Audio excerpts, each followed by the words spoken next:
What's up, everybody? Caleb Wagner, aka Wags My Tag, coming back strong inside your eye.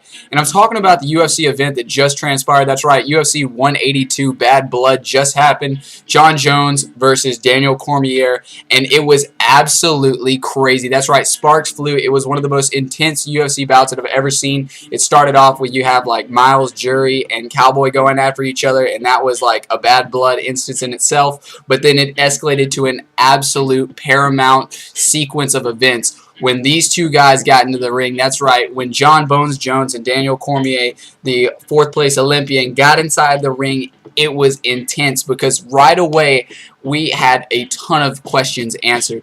Going into the fight, I knew about Jon Bones Jones being one of the baddest people on the planet. He has two brothers that are in the NFL. His family raises champions. That's what happens, right? I also learned that he can be kind of a douche because when you put Daniel Cormier in the same equation, like, I lost a lot of respect, in all the interviews. Even if you are the champion, Jon Jones treated Cormier like he's garbage, like he's trash, and that only made Daniel work harder and talk more trash. It was absolutely crazy how this fight built up and intense, to say the least.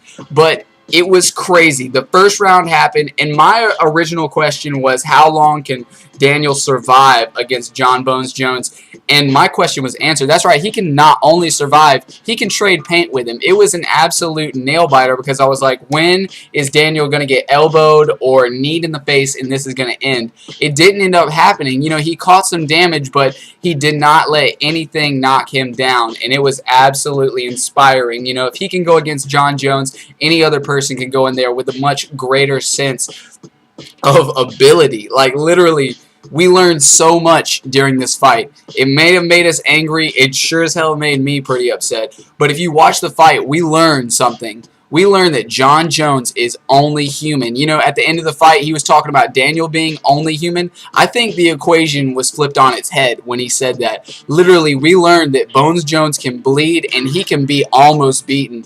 Literally, you look at this fight and there was no decisive winner, but you got to say, well, Jon Jones is the champion. That's why he gets to move forward. That's why he's the man.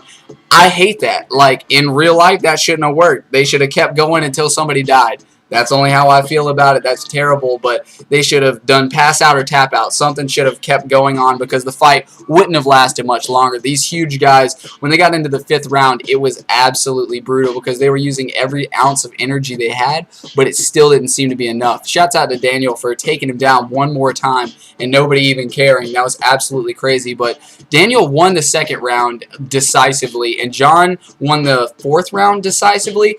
And I look at this and I was saying, well, only two rounds were actually like decided and won, and you look at the scoring and it was like 37 across the board out of 40. It made no sense. They basically had already chosen Jon Bones Jones to win.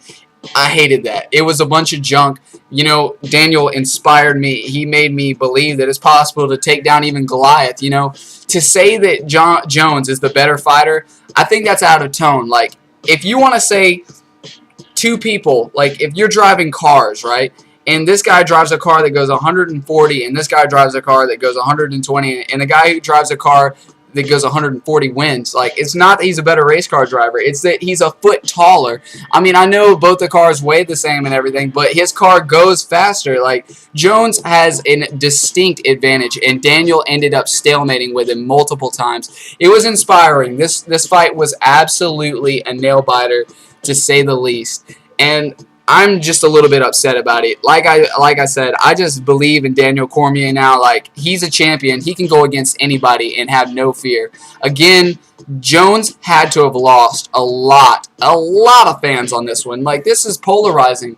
Jon Bones Jones was a, like, poster boy for UFC. He had no problems. Sparkling clean record. You end up getting in a fight with him, like when they did all the press conferences and stuff for this, and then you hear him cuss and you hear him just talk smack and not be like that pivotal icon that we've grown to like know and love. He's a fraud, and now he's got to reevaluate his whole entire like persona. And it's unfortunate for him, you know, like he could have went about this a much better way. Like he finished the match with raising up his hands before it was over. Like, is that really the GOAT? Is that the greatest of all time?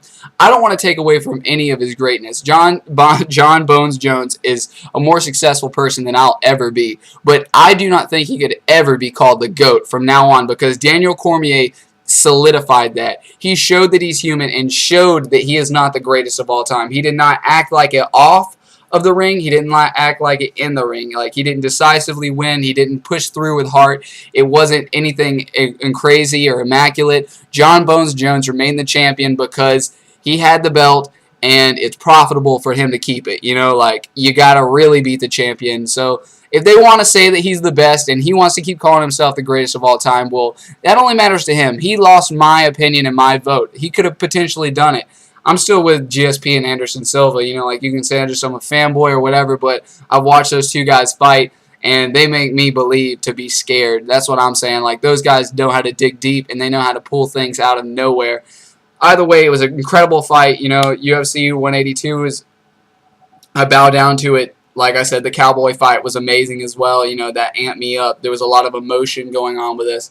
It's crazy. I'm about to watch the, you know, after show. They're going to do the press conference, and hopefully they don't get in a fight again. It's going to be incredible if they do, but there's going to be more trash talking. If there's a rematch, I would absolutely be interested, because Daniel Cormier is going to go in there thinking he really can beat him this time, and John Bones Jones is going to have to go in there and reevaluate his situation, because even if he trained at his absolute hardest, he still did not decisively beat Daniel in my eyes.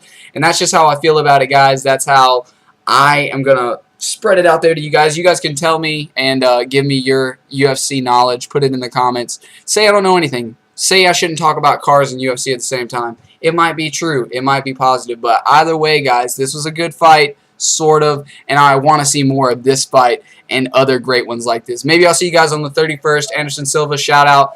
Amazing, amazing, amazing, guys. Stay positive. Don't let the haters get you down. And if you want to become the GOAT, you got to act like it every single day of your life, not just most of it. Keep it easy, guys. Peace.